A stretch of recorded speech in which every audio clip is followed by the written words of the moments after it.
Welcome everyone to the, I don't even remember which episode it is already, of the Emperors of New Hellas series. If anyone remembers, in the last episode, we crushed, what was it, 1, 2, 3 armies of the Latin Empire with this glorious, you have to say, army of epic guard spam, and cavalry and a ballista, and obviously archers.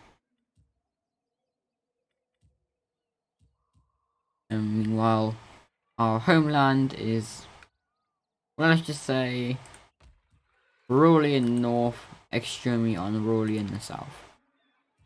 And you can see that in the public order, which is looking disastrous. Meanwhile, we are just going to sit around and do nothing because we can't do anything at the moment to try and fix any of this.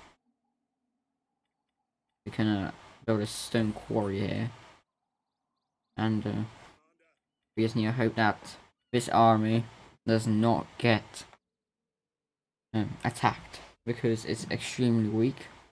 And again, similarly to the entire Latin Empire. Talking of,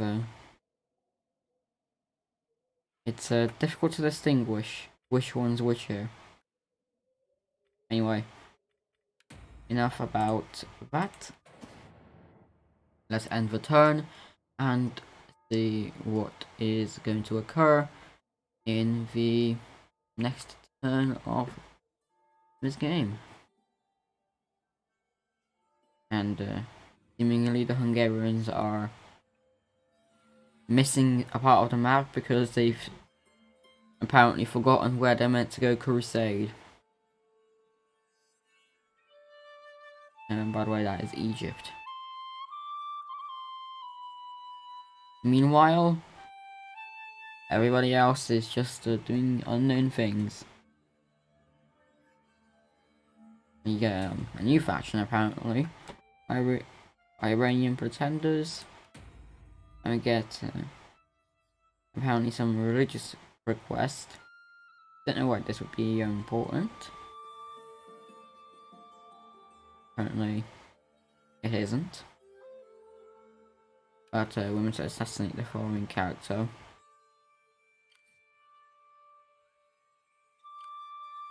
Who, by the way, I cannot find.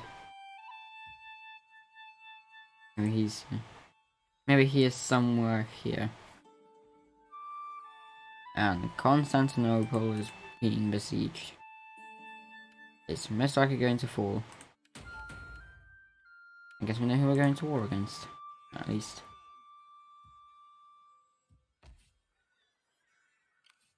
In Thessalonica, we can build this olive press.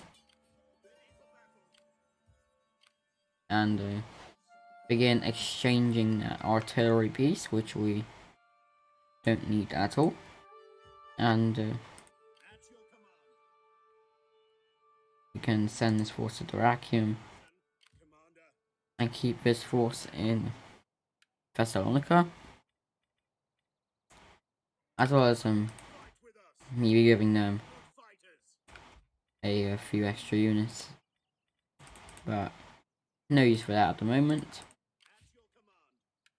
And in this army, we're just going to get an extra unit of cavalry to fill out the ranks.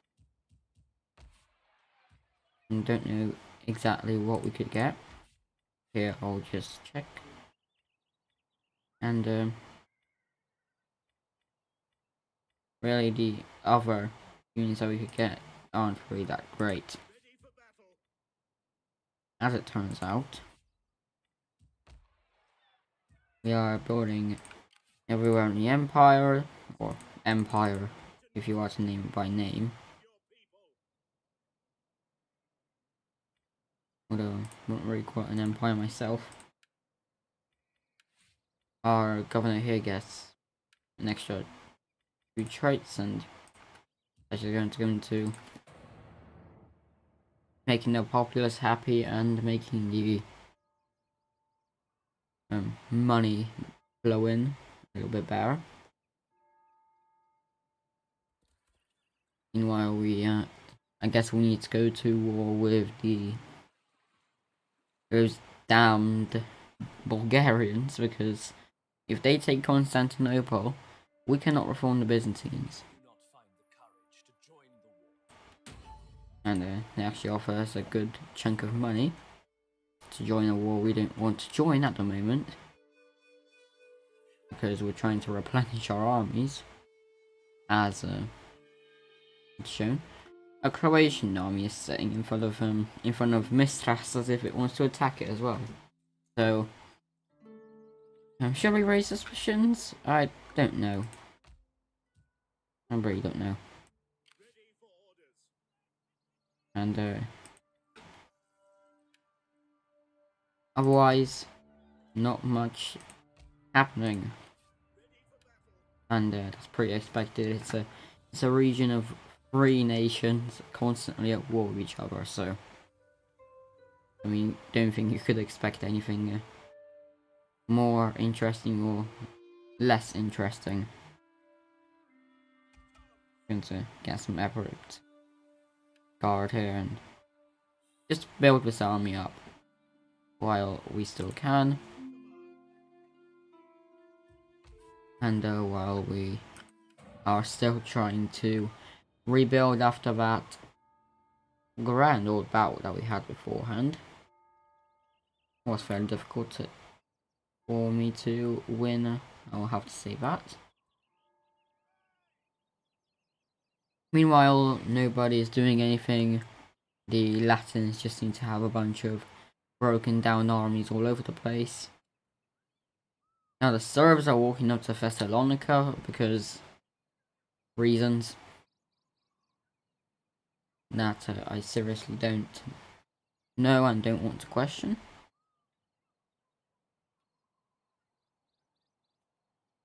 Meanwhile, we have another death, and there's been some questions going around. We're intervening, and as you can see, our power is respectable here, meaning we balance out the different good and bad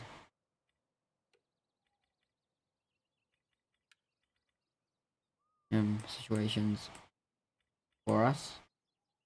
The trait that we have, making us practically unable to keep anyone loyal, and then we got a trait which allows us to keep people loyal because our power is respectable. We can gather support in some areas, and the king is now apparently married in to our family and is the son of Bartholomeos. I mean, that's absolutely hilarious.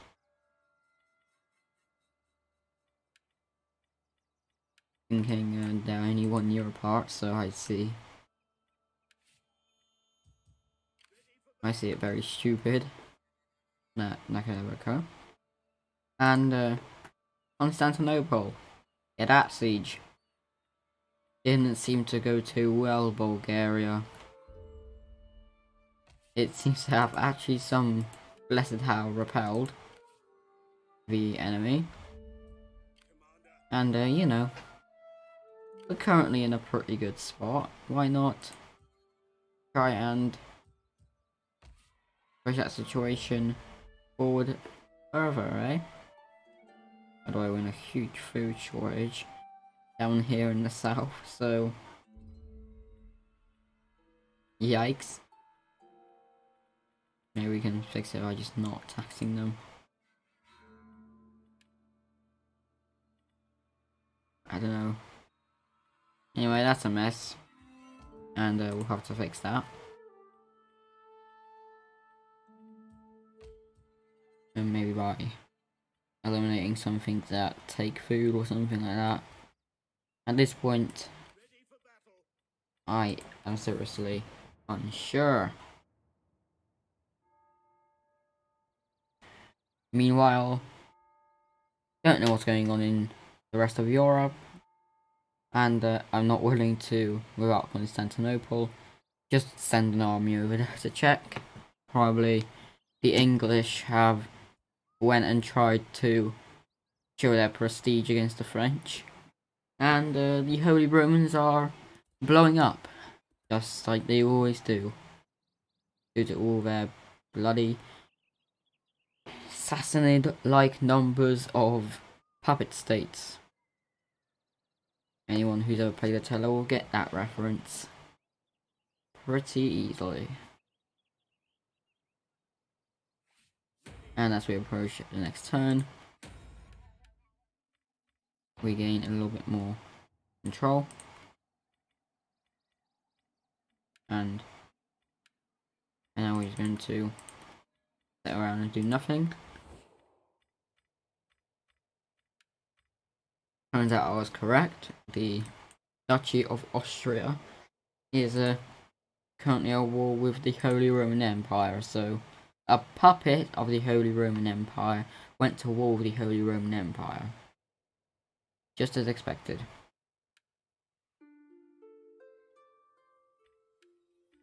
The Venetians and Genoese are all being themselves, although saying that the Venetians have broken free of the rule of the Holy Romans, so that's nice. And then the Papal States are being the Papal States, sitting around doing nothing whatsoever. Meanwhile, here I could build a fountain, and I will. With Constantinople probably open for the taking. You know what, let's just charge. Treaties? What the hell are treaties?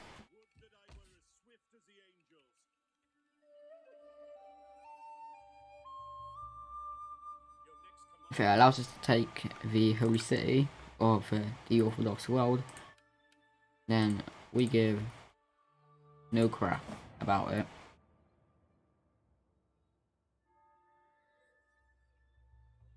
And yet, meanwhile, the Latins are still so bloody destroyed after that battle. They've yet to raise a single army actually worth doing anything. To us, that is. The Serbs propose a military alliance. But obviously, no, I can do a little bit more. Because this game is absolutely broken. With all its darn marriage stuff. Maybe they fixed it, I'm not sure. And turns out they didn't. Because if they did, the AI would not accept most of their current economy for the sake of getting someone into their family.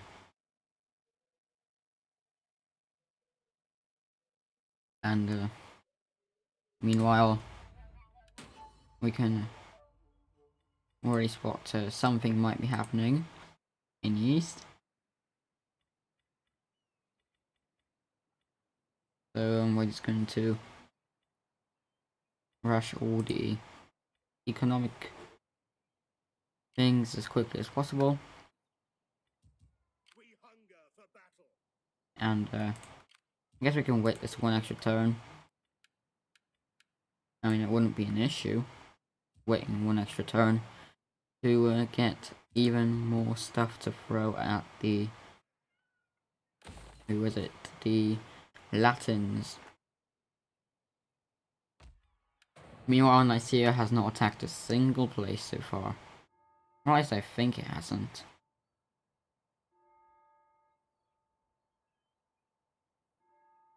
Then obviously we want to attack the Nicaeans and take them over, then Trebizond to take them over, and then we've unified the Greeks. So that's all nice. The Serbs ask for military alliance again,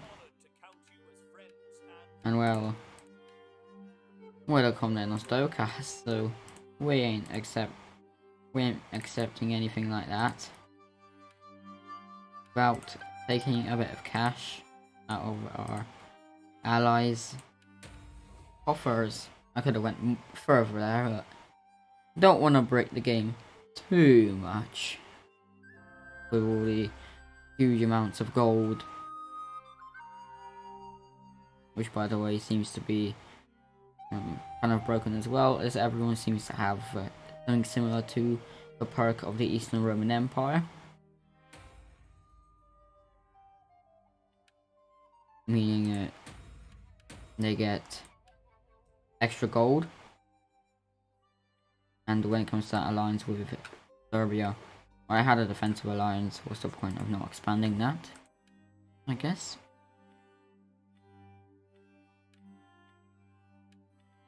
So, as you can see, there's a regent on the throne of Bulgaria. And you know what? We'd wish to join the war again. And we can get loads of money from this, believe it or not. 4,000 in return for joining against the Latins. It's accepted, the deal is through.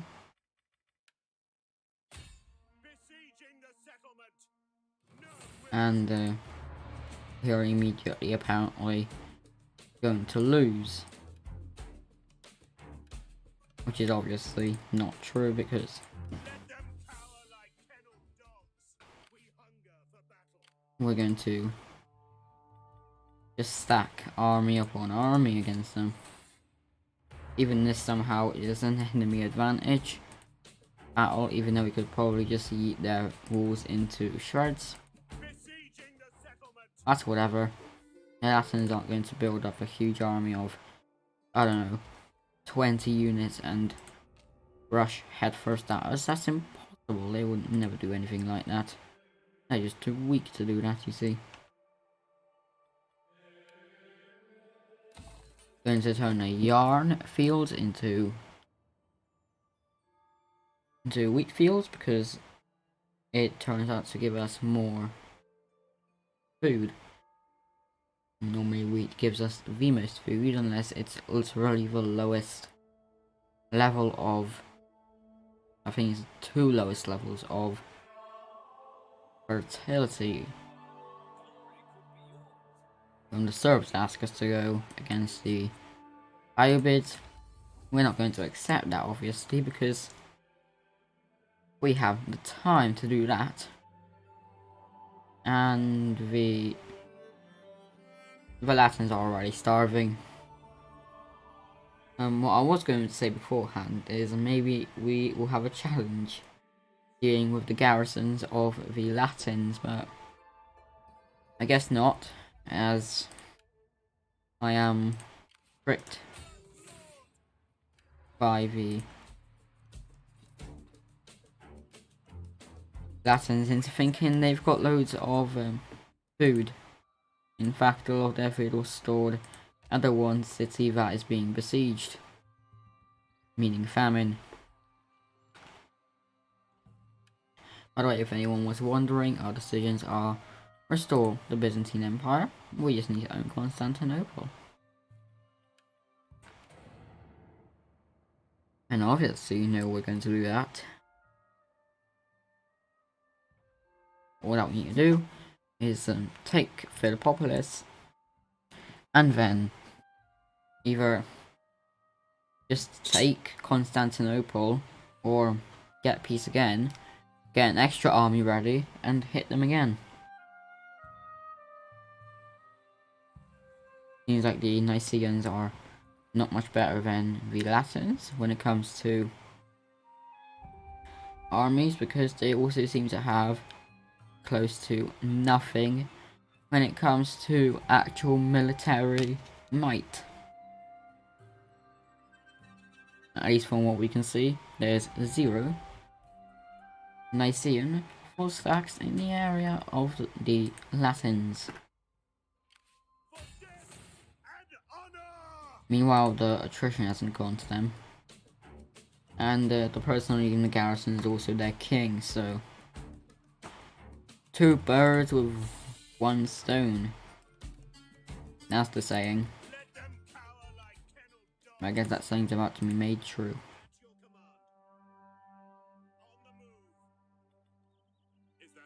And while here we might as well just march our armies around. And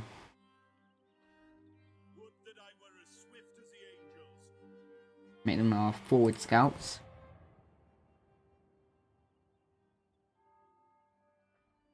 Meanwhile,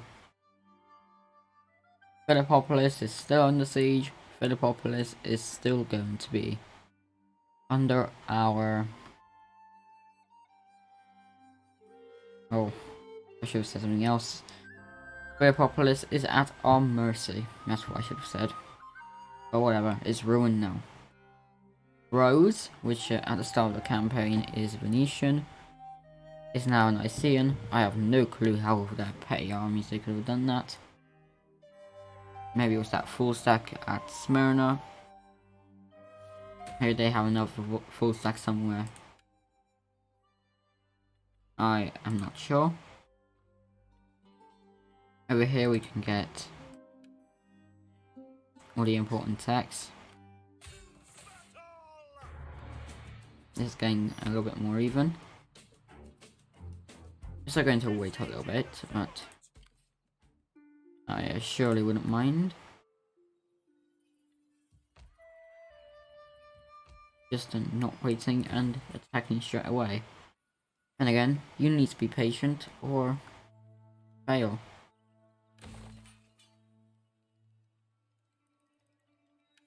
And I am just going to check here. And in fact, the sheep herd is going to make us less than wheat fields. And this will allow us to get the next 2 levels of the castle, no problemo.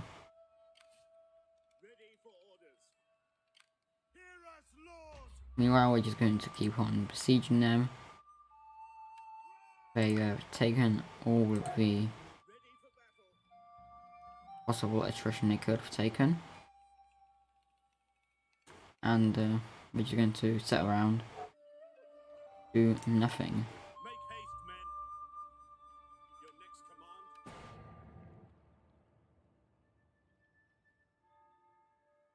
Currently, the Latins just sitting around doing nothing is perfectly fine for us. Then the Genoese give us a non-aggression pact offer, and they wish to pay for it, so we're obviously going to accept, no problemo. There. We have apparently now learnt of the Ibids, but we're still not going to join them. Why would we?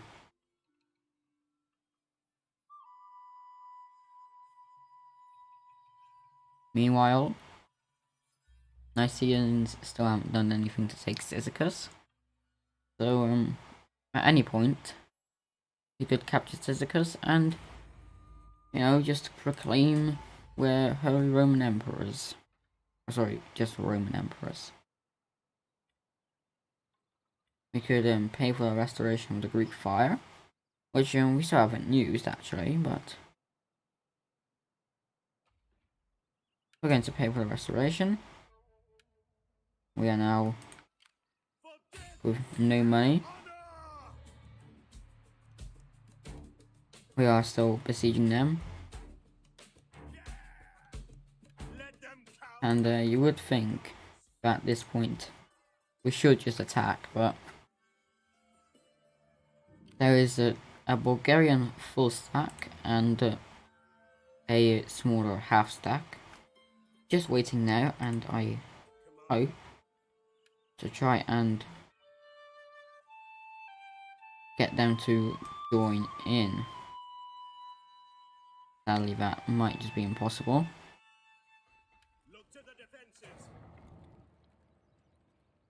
I would wish it was possible, but alas.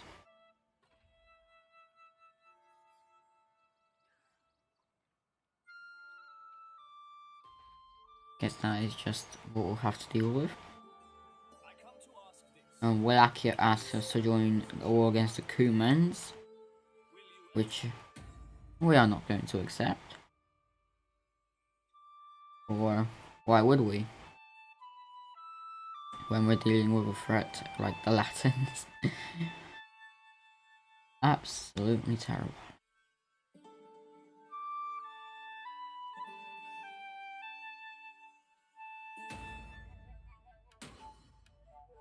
And we have also just learned of a noble birth. Apparently we've failed an Orthodox mission. We've lost a household. Which is giving our general a little bit more skill in running away.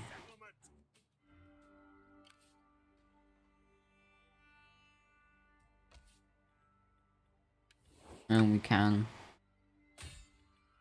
just pop down that to maybe make the Bulgars join. And about that Latin balance of power, I think this might just be because of the what was it, the armies they've got in the east, or because their garrisons are huge. Constantinople has a huge garrison because it is a huge place. Same with Cyzicus. This has an even larger garrison somehow, and then that's because it's got foreigner quarters. Actually, so that's all nice. Meanwhile, at this point, this place is nearly absolutely destroyed, and yet they still somehow hold on.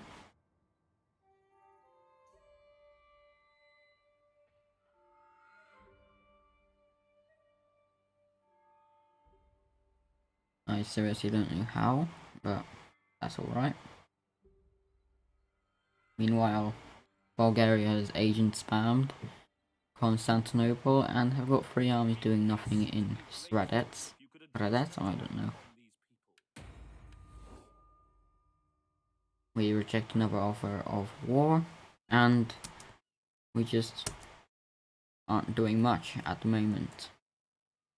Hoping that Bulgaria decides to do something with all these armies they've got standing around. Doing absolutely nothing.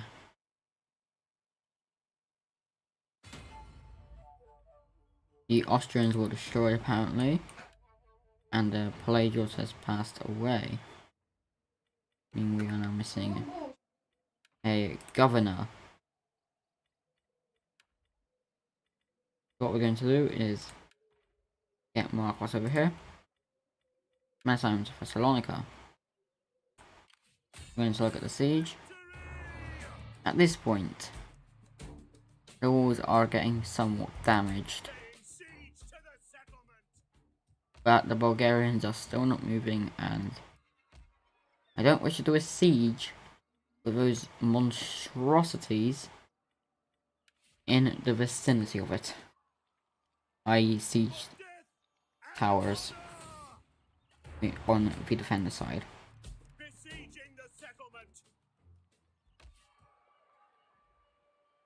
We're going to once again just do the settled tribes thing here, and hope nobody dies.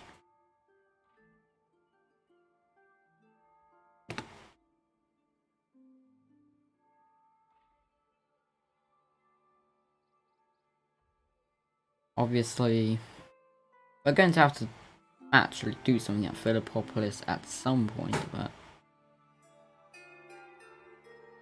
currently that is impossible.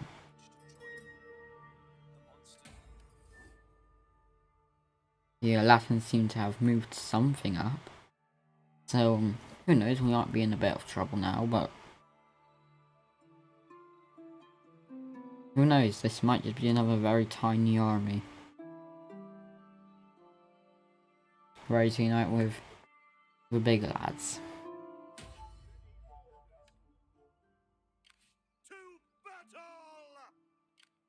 In that case, they have actually moved up a force. But it is still not in reinforcement range. Bulgaria, get that in range, I plead.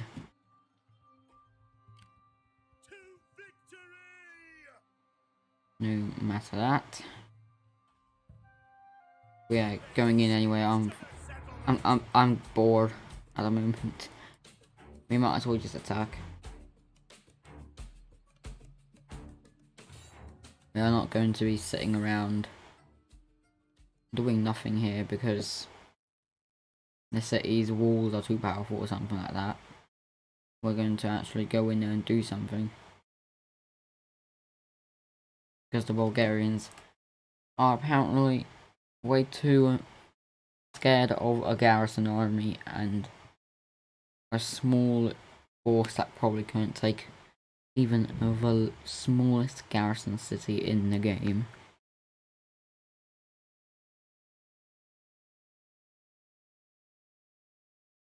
But then again, what do I know?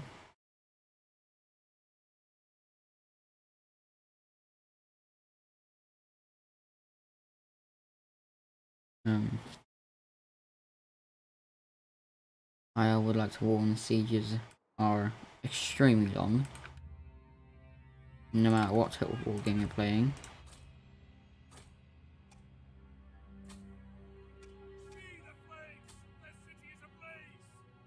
And we learn quite nicely from the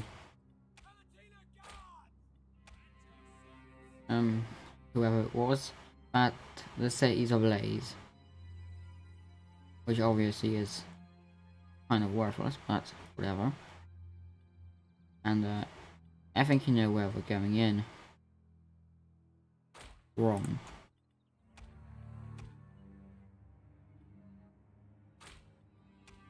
That would be this area here. Because it just so happens to have a breach in it.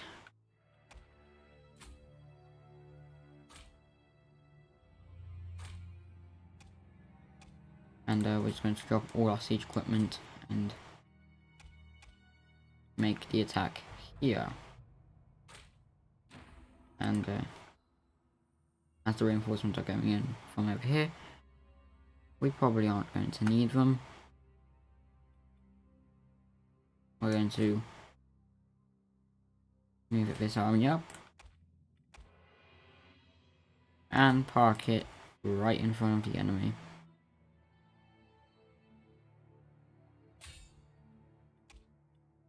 With our ladders going in there, and the apparate guard dropping the tower.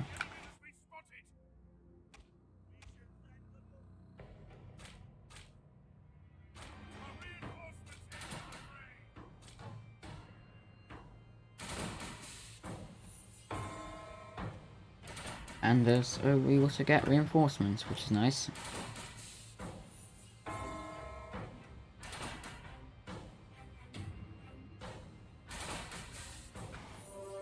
We also got a heavily damaged tower over here apparently.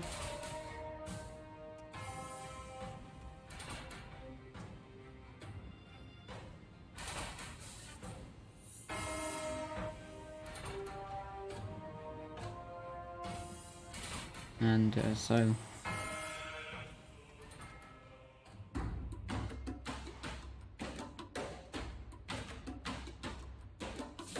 we're going to march all these men up.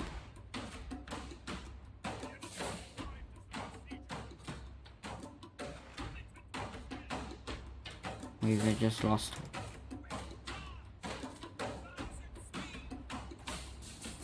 a ladder, but that will matter not.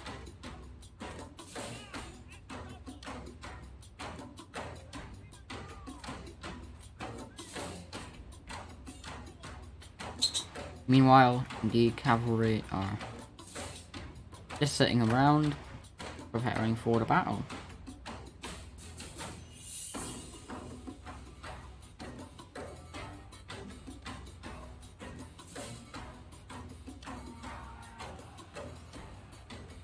And meanwhile,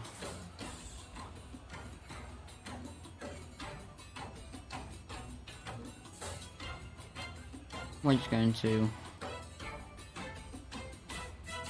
walk right around them.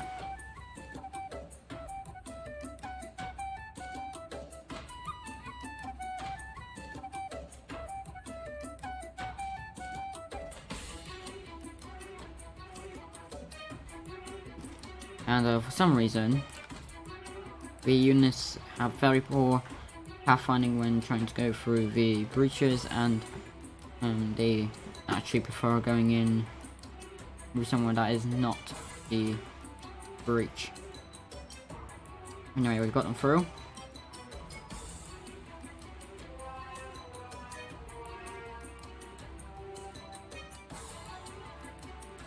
We're now going to circle around.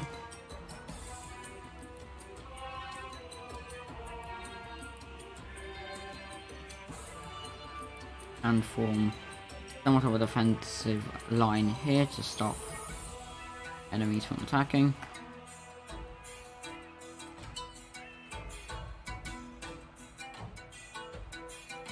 Well, we can at least.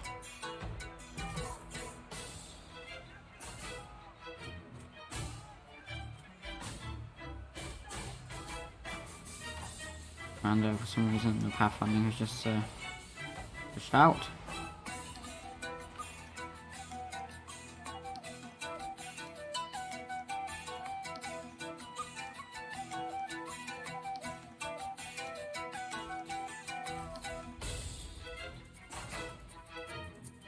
So we got some chevaliers and the bodyguards from doing anything at the moment. Meanwhile, our own generals are able to get inside. Their units small enough to fit through the gap that we have, which is actually quite a large one.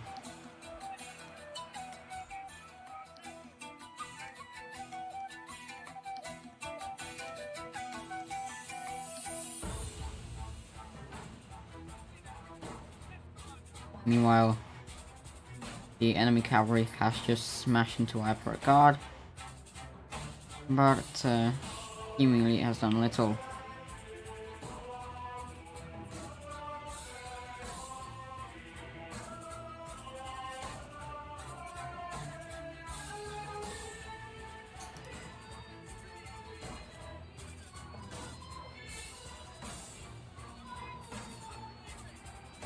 Meanwhile, we're going to smash into the enemy lines from all areas. Meanwhile, our artillery piece is still being towed over.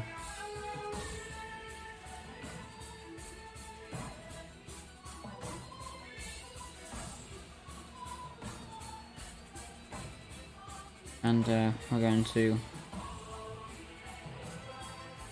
turn off fire at will because that is way too dangerous for the generals.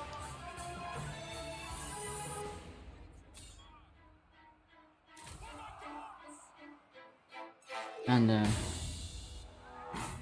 we've now captured the towers.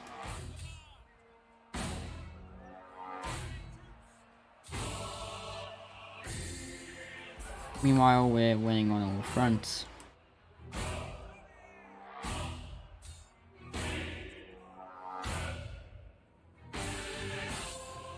I'm going to continue that with continuous missile barrages of the enemy positions.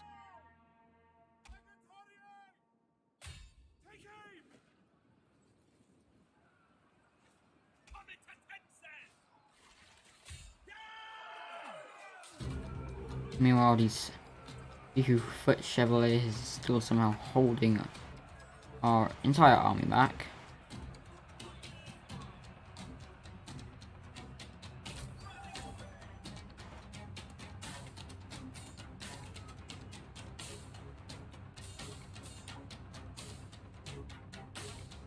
Meanwhile, the battle is apparently turning in our favour, which I can thoroughly agree to. Because it is. It's doing exactly that. It's turning pretty heftily in our favour, in fact.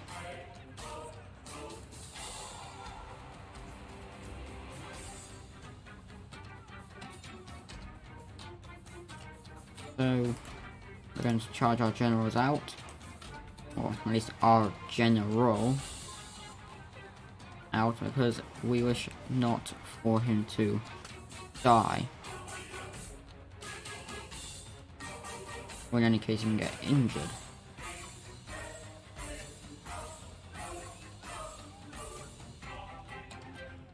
So we're going to send forth our best cavalry, i.e. our most experienced.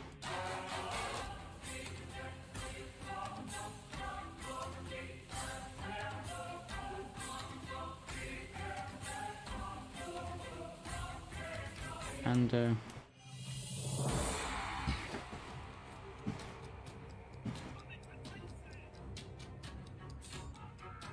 try and get them to deal with this mess.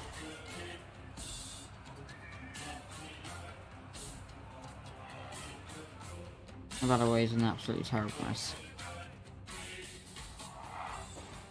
If anything, all archers fire in that position.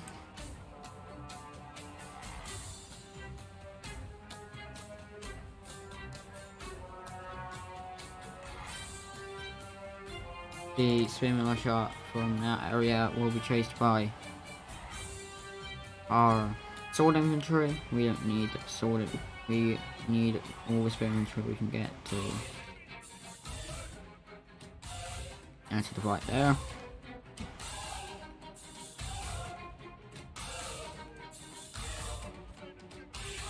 He's going to line up all of our men there.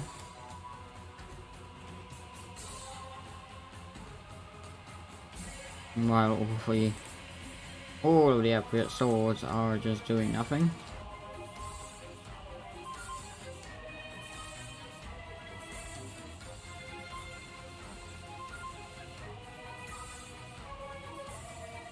We have probably lost Meletios, but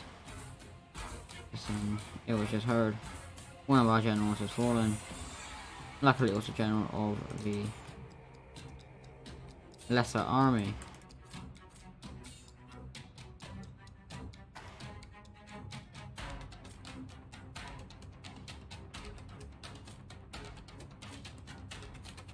Meanwhile, the enemy's general has died.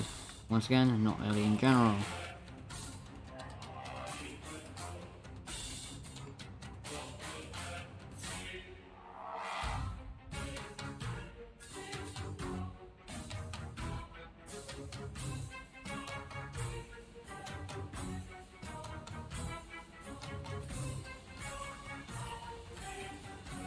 And also, who would have thought this? Who would have thought that a barrage of missiles in such quantity could do anything to an enemy? Glorious, I'll say. Glorious.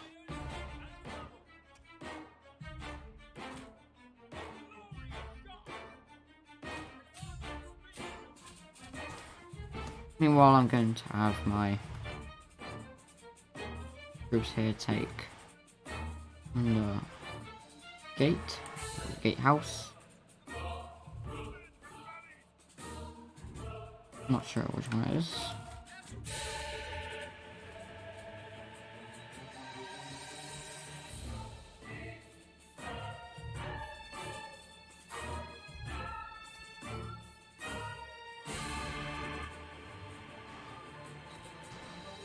Meanwhile, we're just going to go and conquer that.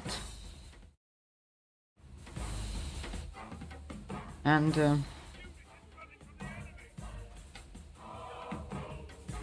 other than that, nothing important. I think something might have just broken for a second there.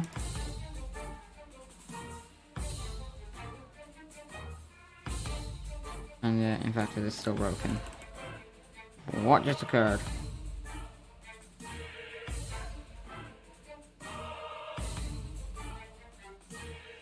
I have no clue what just... There we go, it's fixed. And it seems that was just a random glitch.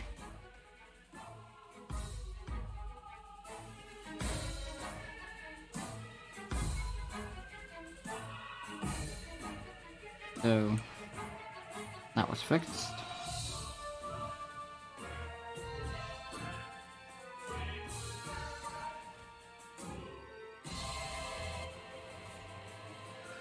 We can go and take out the general.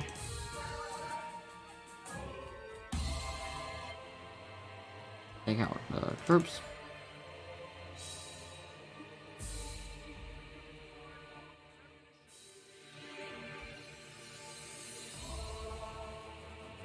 Meanwhile, the enemy is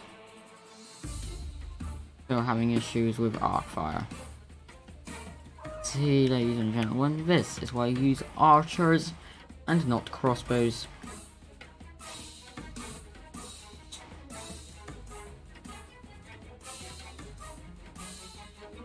Bows, hooray, crossbows are lame.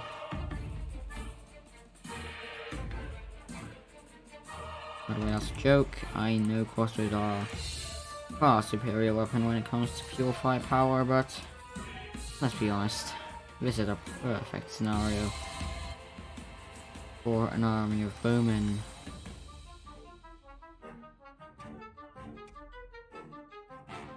And for when bowmen are your primary melee infantry. Isn't the idea of that just glorious?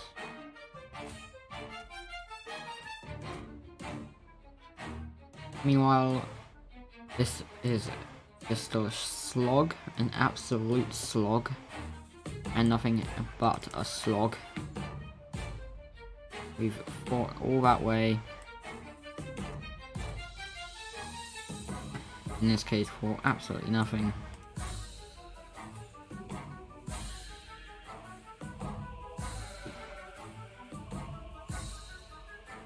And meanwhile, the enemy general is just sitting around, having himself and his men obliterated, because why not? And that's the end of the battle. Philippopolis is ours at the cost of 800 men, or sorry, 851, but one at the end being the,